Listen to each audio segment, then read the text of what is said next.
नमस्कार दोस्तों, आपने सिख इतिहास में बहुत से वीर सुने होंगे, बहुत से वीरों की गाथा सुनी है। सिख इतिहास में वीरों की कोई कमी नहीं है, ना है, ना थी और ना ही कभी रहेगी। एक ऐसे योद्धा की कहानी मैं आपको आज सुनाने वाला हूं। ये कहानी एक ऐसे वीर योद्धा की है जिसने 1705 में हाथी से टक्कर ली थी। जी हाँ दोस्तों, आज मैं आपको सुनाने जा रहा हूं भाई बचेत्र सिंह की शहादत, उनकी लड़ाई, उनका हौसले की आज मैं आपसे बात करने वाला हूं।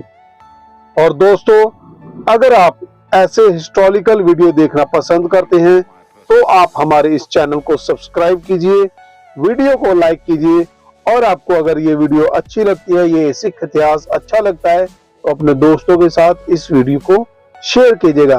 और दोस्तों, अगर आपको वीडियो अच्छी लगती है तो कमेंट में वाहिगुरु लिखकर जरूर जाना।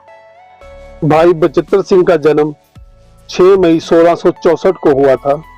भाई बचेत्र सिंह योद्धा और शहीद परमार राजपूत और गुरुओं के भक्त भाई मनी सिंह शहीद के दूसरे पुत्र थे। अपने पिता द्वारा गुरु गोबिंद सिंह की सेवा के लिए पेश किए गए 5 भाइयों में से एक। वे 14 अप्रैल 1699 को ऐतिहासिक बैसाखी के दिन खालसा के आदेश में शामिल हो गए और पहाड़ी सरदारों के खिलाफ आनंदपुर की पहली लड़ाई के दौरान प्रमुखता से गोली मार दी। जब 1 सितंबर 1700 को उन्हें गुरु गोबिंद सिंह द्वारा अकेले ही एक शराबी हाथी का सामना करने के लिए चुना गया था, जो दुश्मन द्वारा गेट को गिराने के लिए लाया गया था। दरअसल कहलूर के राजा भीमचंद पहाड़ी राजाओं का नेता थे, लेकिन उनके पास दोस्त और दुश्मनी के बीच के अंतर को समझने की दूरदृष्टि नहीं थी।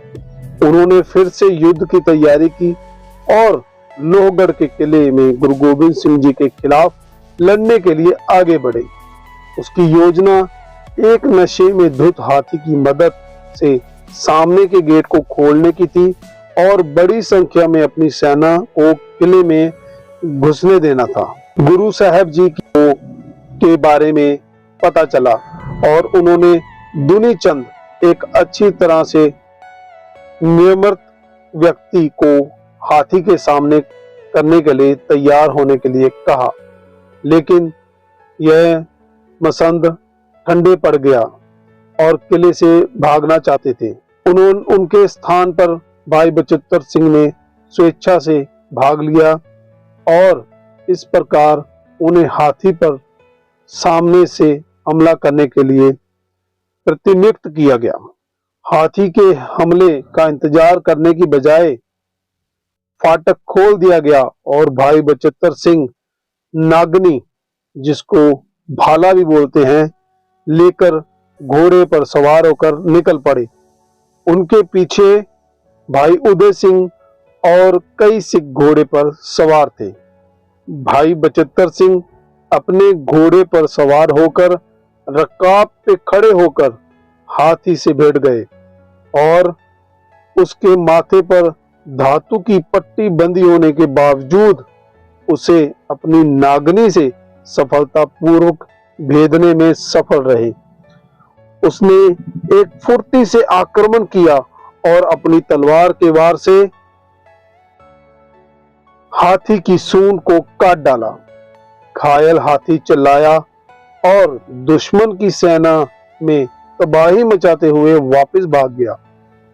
इस बीच भाई उदय सिंह ने एक पहाड़ी राजा केसरी चंद की हत्या कर दी।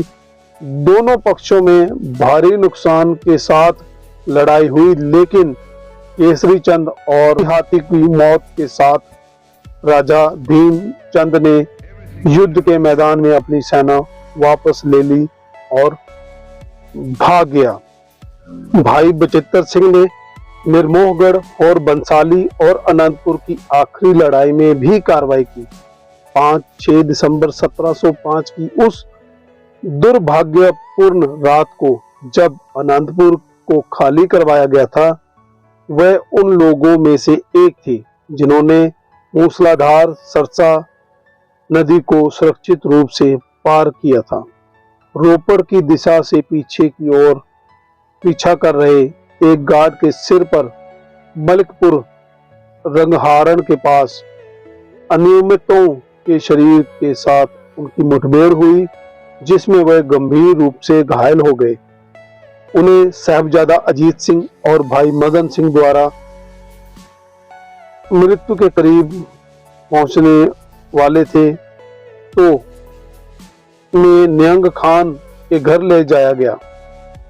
गुरु गोबिंद सिंह ने निहंग खान को बचतर सिंह की देखभाल करने के लिए कहा, जिसके बाद वह शेष 40 सिखों के साथ चमकौर की ओर बढ़े।